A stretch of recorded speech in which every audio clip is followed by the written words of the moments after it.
Aaron, I have tried to, for the past 2 days, educate this fan base on what we watched on Sunday and what they really needed to be focusing on because pass attempts isn't it and passing yards isn't it. And what I've said is just simply that I have to give Arthur Smith a ton of credit because he is disciplined enough and he's smart enough not to ask his very limited quarterback to try to do more than what he's actually capable of. And he's always going to keep this team in a net positive by doing so. At the end of the day, when you drop back to pass, only four things can happen. Three of them are bad. That's a sack, that's an incompletion, okay, and that's an interception. So the only other one is a completion. If three of those are bad and Marcus Mariota is not good at those odds, then why continue to throw when all it does is lead you to a net negative? Like that's the thing that people aren't understanding about this offense right now. Yeah, I think that's fair. I think Arthur Smith is doing his best job to basically through smoke and mirrors mask the fact that they Yes. do not have a good passing attack, and I don't think Well, that's his quarterback. Yeah, so I think that leads to the questions that a lot of people have. Is like, okay, well, if Mariota's not that guy, then can we find out if the other guy is that guy? Like, give him a chance because ultimately you sort of sit here and you wonder sort of what's the end game with Marcus Mariota. And I get it. Like I know Arthur Smith, he wants to build that winning culture. He wants this team to win games. And as long as he feels like Marcus Mariota is the guy that can, it gives him the best chance to win games, he's going to roll with Mariota. And, ultimately that may lead to the Falcons being a 7 seed and maybe they go to Minnesota and upset them in the first round of the playoffs. And, I'm not going to complain about that. And then, in the second round of the playoffs, they get the brakes beaten off of them by the Eagles as the 1 seed or something. So like, if that's what he's aiming for, then like, I can live with that. I'm not going to complain about that. But I do think you do sort of wonder like, well, maybe the other guy is better. Can you get more 49ers like games from Ridder than you were getting from Mariota? Okay. I have to give Arthur Smith the benefit of the doubt. As a guy who said all he wants to do is win, win, win, no matter what, to quote our good buddy DJ Khaled. If he had any inkling that the ceiling was higher with Desmond Ridder, why would he not play him?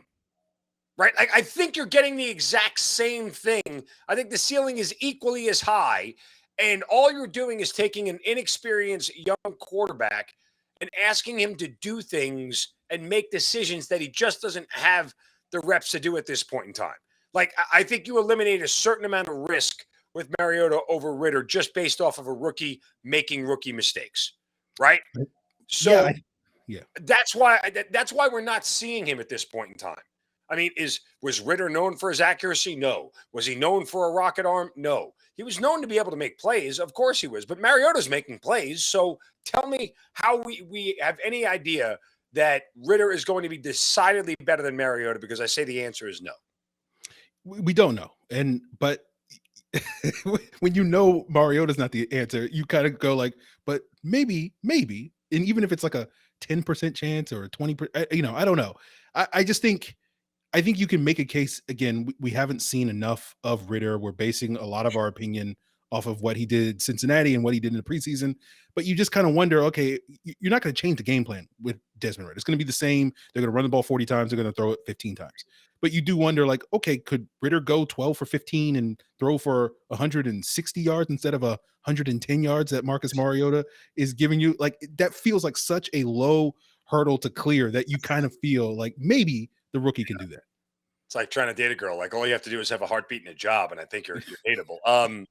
It's pretty much the bar that you're asking to clear. Here's the one thing I will say. Look, and I asked Arthur Smith about this on Monday, and he understands it's fair. And look, I've been out to every single one of those press conferences, and, Art and I are vibing now. He understands where I'm coming from with this stuff. He gets Zinno. Like, it's like you, Aaron. It took you like 4 years to get me.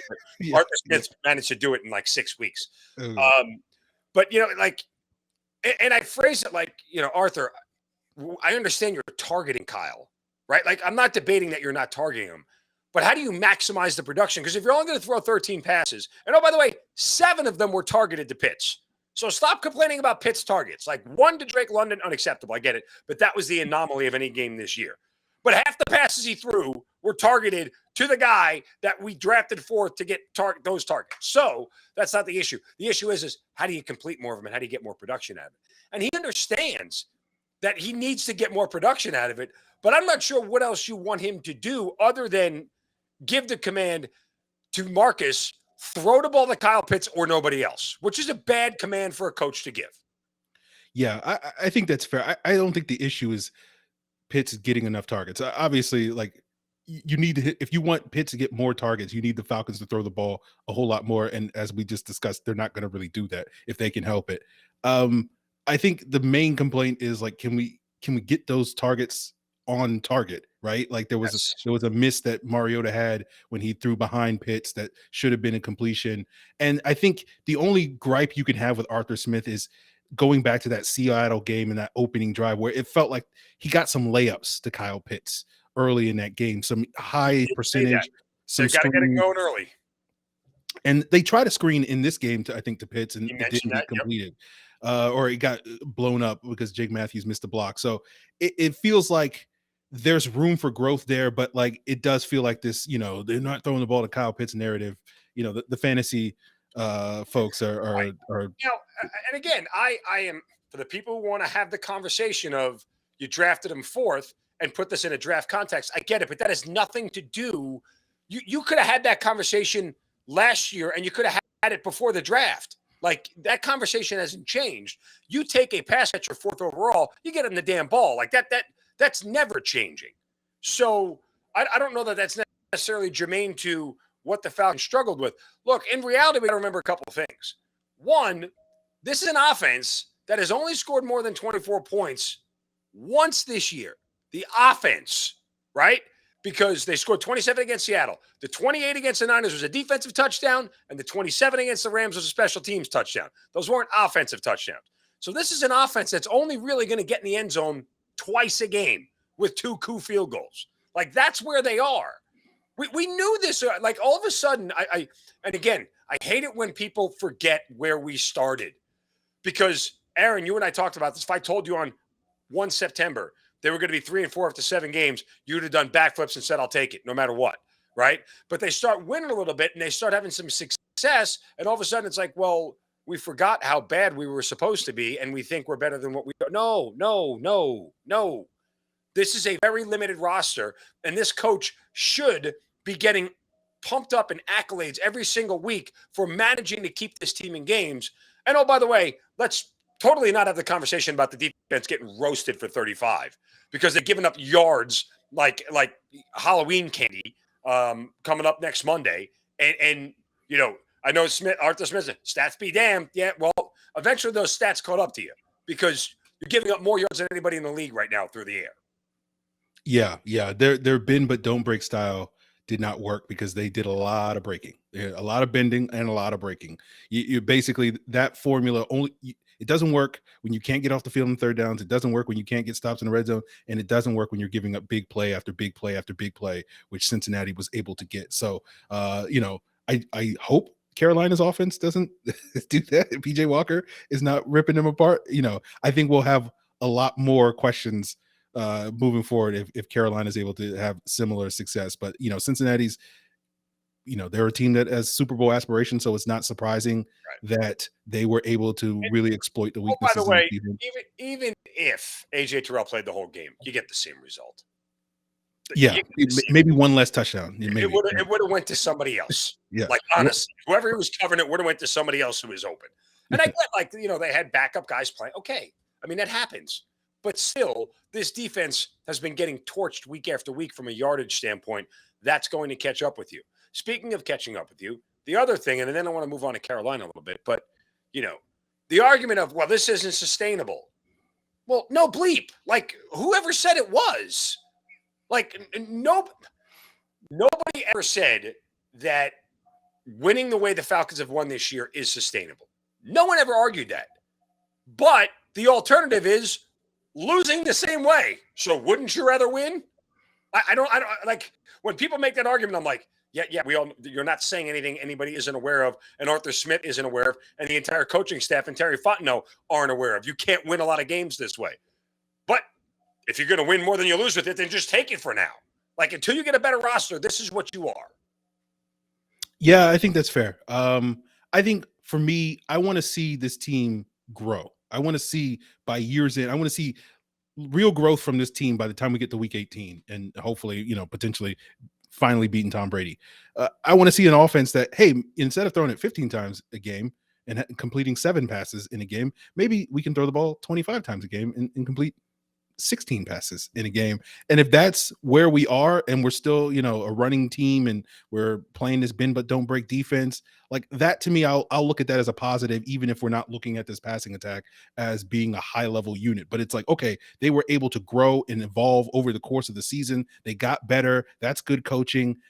I think all of that is sort of where I'm looking at in terms of their sustainability. Is like, can they get better than this, or are we already seen sort of the ceiling for what this offense can be? Again, I hate to hammer this home because it just bears repeating, because Arthur Smith should be getting applauded by everybody in this city for the job that he's doing with this team. Again, I went back and counted all their plays in the second half. When they remember, it was an 11-point game at halftime, Aaron. Now, again, if instead of being 28-17 at half, right? If that's 21-10 or even 14-3, you're looking at things 1,000% differently, and no one's bitching about the run at that point because, well, you didn't give up all those points. You're like, okay, we're in a tight game. It's defensive. We've held this offense in check. Keep doing what you're doing. Don't get away from your strength. Like, that would be exactly what people would be saying. But because you gave up 28 points and you gave up 21 of it in a flash, people weren't like, okay, we're still in this game down 11. Let's just play our game. We should get out of it. But in the second half, 12 passes, 8 runs. That's a 60% pass clip.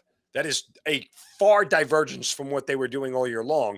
And not only that, on 12 of those passes, Aaron, he was sacked 3 times. So what you're asking me here is to pass more with an inaccurate quarterback, a bad offensive line, okay, and a guy that really, doesn't have a ton of weapons all around him other than one real guy, 2 guys, it just adds up poorly. And I'll add this because I talked to a couple of quarterbacks about this, and I thought this was worth repeating. The one thing Arthur Smith, I think, needs to do more of is play action. Stats show every quarterback is better out of play action. They all are, right? Because it gives them time. But here's the problem with Mariota, because he's so limited.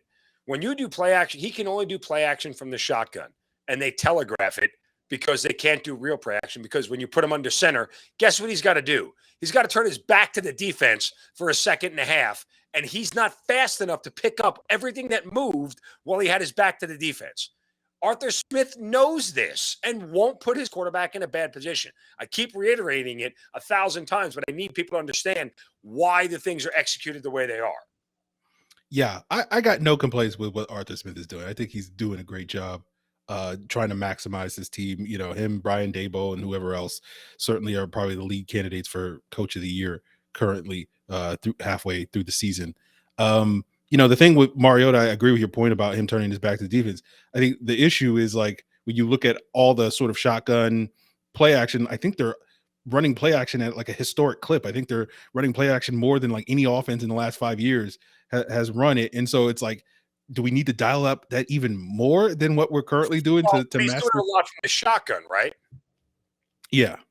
And again, that means, linebackers freeze, but again, it's just a different look all around when you're under center. Remember, they talk about a lot of these college kids coming out. It doesn't play under center, and it's a problem. You need to be under center because that's where play action is more effective. That RPO thing, I think defenses have started to figure out a little bit more of how it is. And if you don't have a quarterback that takes off immediately, and Mariota doesn't do that, and again, I'm just spitballing some ideas here, it sort of limits it, I love Smith's scheme, so I can't hate on it, but I didn't realize they were running play action that much. Yeah, I think it's like half their snaps is some form of play action. So it's like, okay, like most teams don't run more than 30%. You're at like 48 or something like that last I checked. So it's like, can you go to 50, 60%? It's like at some point, I think the defense will stop biting on it. It's like, okay, this is what they do every single snap. So I think we'll see what the Falcons can do. But I think there's room for growth for this passing attack. Again, I think if Mariota can just give you what he showed against the 49ers every week, there's no real room for complaining. But when you just feel like the play calling is so designed to hide the quarterback. And I do agree with you. The offensive line probably deserves a lot more criticism. And I think that's probably the real root issue of why Arthur Smith is calling the offense this way, is because he knows his offensive line can't really hold up if they do a standard drop back No, passing attack. no. And so, like, again, that's where I want to see, hopefully by years in, we can say, okay, like, this offensive line isn't going to be good, but are they going to be just so terrible that they're still running play action 50-60% of the time to mask that they can't hold up? We need to see that growth, especially given some of the young guys that we have up there. I mean, again, I think we're both hitting on the same thing, which is just generally the concept that Arthur Smith's scheme is to hide the deficiencies of everything else on a roster that, remember, was thought to be one of the worst in the league, right? Remember, Art listens to A to Z every day, so he knows. We predicted 45th, right? Wrote you guys off back in May. Yeah, that's us. So, but still, nonetheless. All right, make sure you guys check out Locked On Falcons. Aaron, great to talk to you. Appreciate the time as always, brother. Thanks, and I hope Locked On Falcons is going as swimmingly as A to Z is these days. Hey, man, I love to come on your show and yell about the Falcons. Always appreciate it. You got it, brother. Stay well. Thanks for the time. All right. Yeah, make sure you guys check out Locked On Falcons as your first listen every single day.